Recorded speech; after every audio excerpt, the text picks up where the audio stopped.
Buenas noches, Prana. Un gusto estar con ustedes. Un placer, un placer. Muchas gracias por dejarnos entrar en su casa, como decimos siempre, a través de la tecnología. Y bueno, para informar sobre todo, como decimos, a los entrerrianos, en este caso en particular, acerca de cosas que hay que saber del coronavirus. ¿Usted cómo lo está viviendo allí en Ciudad de Buenos Aires? Por supuesto, me imagino, uno de los focos más importantes también de lo que es el virus en cuanto a circulación, ¿no?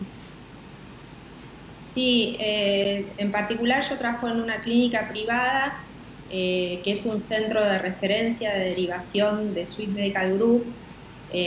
Nosotros tenemos muchos casos, hemos concentrado en un sanatorio una gran cantidad de casos, que en su gran mayoría son casos leves, pero tenemos casos un poco más complicados, con neumonía, y otros que son un grupo más pequeño, por suerte, que tienen más complicación y que requieren terapia intensiva y asistencia respiratoria mecánica.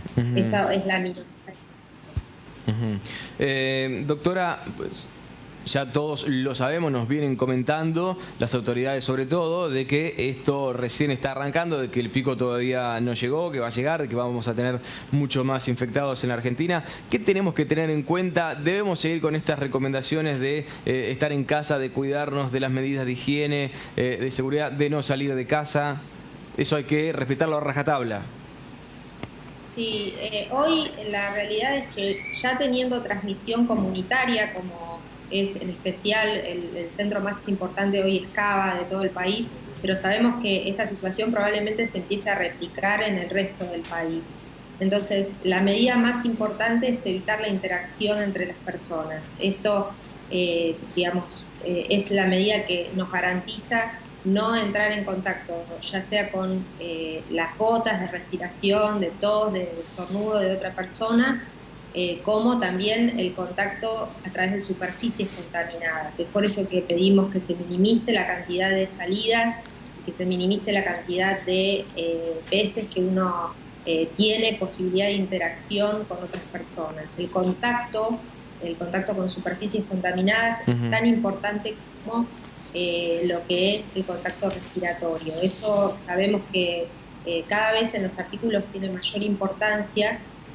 No es nada más la transmisión a menos de 1 metro, sino también el contacto con esas superficies que pudo haber tocado a alguien sabiendo o no sabiendo que tiene coronavirus, y luego tocar esa superficie sin lavarnos las manos y tocarnos la boca, la nariz o los ojos. Entonces es por eso que sigue siendo la medida más importante evitar la interacción con otra gente. Doctora, hay muchas consultas para hacerle, pero se me ocurre una, porque me imagino que hay mucha gente ahora viendo el programa que forma parte de los grupos de excepción, fuerza de seguridad, mismos encargados de la salud, empleados de hiper, super, o nosotros mismos aquí en los medios. Digo, si alguno de los integrantes de estos grupos de excepción llega a tener un mínimo resfrío, un estornudo, digo, ante ese mínimo síntoma, ¿usted recomienda que se quede en casa o puede seguir saliendo igual con las recomendaciones o, bueno, en todo caso, haciéndose revisar? Bueno, yo no podría generalizar, ¿no? En particular, sabemos que en los lugares donde hay transmisión comunitaria, digamos, tendríamos que dividir esa situación, ¿no? Lo que es, por ejemplo, hoy Cava es un lugar donde ya está documentada la transmisión, es decir, la transmisión comunitaria, es decir, que hay gente que no teniendo contacto con viaje y no teniendo contacto con alguien con certeza de que estuvo infectado, hemos visto ya que han empezado a ver estos casos. Entonces, en determinados lugares del país donde está ya documentada la transmisión comunitaria, nosotros recomendamos que se llame al número que corresponde, que recomendó el Ministerio de Salud, como es, por ejemplo, en Cava el 107 o en Provincia de Buenos Aires el 148, porque la relevancia ya de un cuadro de fiebre y síntomas respiratorios, esto es falta de aire, dolor de garganta, todo eso hoy cobra otra relevancia, digamos. Entonces ahí va a evaluar la persona indicada la necesidad o no de transferirlo como un potencial caso de COVID y que se lo evalúe como tal, porque, digamos, el llamado a las autoridades regionales tiene el objetivo de que el paciente no siga circulando, sino que llegue directamente a través de una ambulancia al lugar, digamos, donde va a ser ya directamente atendido como un posible caso.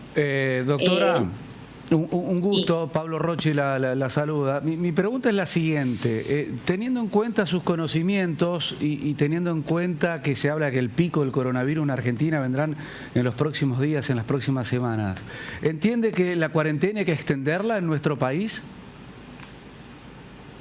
Mira, esa no es una decisión que yo pueda tomar en forma personal. Yo estoy en contacto con varios de los médicos que son asesores del ministro, porque, bueno, soy miembro de la Sociedad Argentina de Infectología y algunos de ellos son, digamos, compañeros de trabajo, ¿no? Entonces, creo que la decisión de extender o no la cuarentena me parece que es una decisión muy delicada que tiene mucho que ver con la evolución de los números. Es decir, lo que va a marcar probablemente cuál sea la decisión el 13 de abril va a tener que ver con los números y sobre todo con la velocidad de duplicación de casos, ¿no? Que es una medida muy importante, es decir, con el número, cuánto se incrementa por día los casos. Claro. Ese es el número que me ve y que tal vez les ayude a tomar la decisión. Lo que sí estoy segura, y esto ya lo hemos charlado con ellos, es que si se levanta va a ser una cosa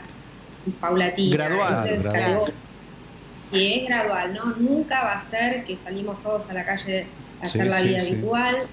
Va a tener que haber una limitación, probablemente lo más importante es en el transporte público, porque en el ámbito laboral podemos hacer algún ejercicio de distanciarnos, de trabajar menos horas, trabajar algunos por turnos. Eso creo que es el problema menos difícil, digamos. El problema más difícil acá es la simultaneidad en el transporte público. Claro. Entonces, en ese sentido tienen que ir las medidas, en garantizar que podamos, digamos, trasladarnos sin que haya aglomeramiento. Doctora Eliana Sánchez la saluda. Desde la Sociedad Argentina de Infectología, ¿cuál es el panorama que se vislumbra en las próximas semanas? ¿Cuántos casos se espera que haya en la Argentina? No podemos esperar un número. Nosotros lo que hacemos es ver, digamos, la evolución de los casos y ver, también comparar la evolución con el resto de los países, ¿no? Con las medidas que tomamos y la evolución con el resto de los países. En ese sentido, uno compara las curvas con otros países que tomaron medidas similares pero de forma más tardía. Hay una diferencia en la evolución de casos que es alentadora.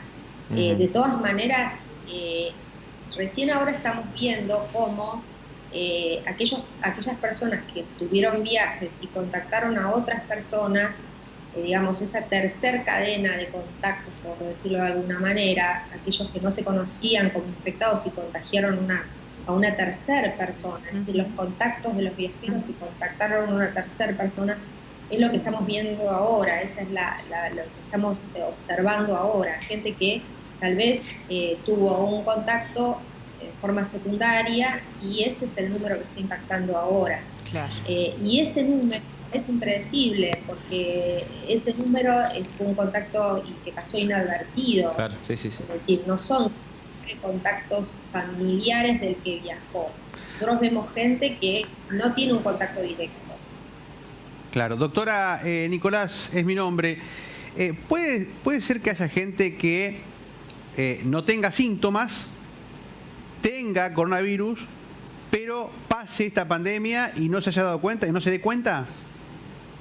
Sí, totalmente. Lo que muestran las casuísticas de lo que nosotros leemos, digamos, la información de la bibliografía publicada, es que cuando hacen estudios, que son estudios más masivos, hay números de personas que se testean, es decir, se le hace la biología molecular, la PCR, a números de personas que no tienen síntomas, un gran número de personas, esto se hizo mucho en el sistema de salud, para ver, digamos, cuál es el comportamiento del virus, y se ve que hay gente que tiene el COVID detectable y no tiene absolutamente ningún síntoma.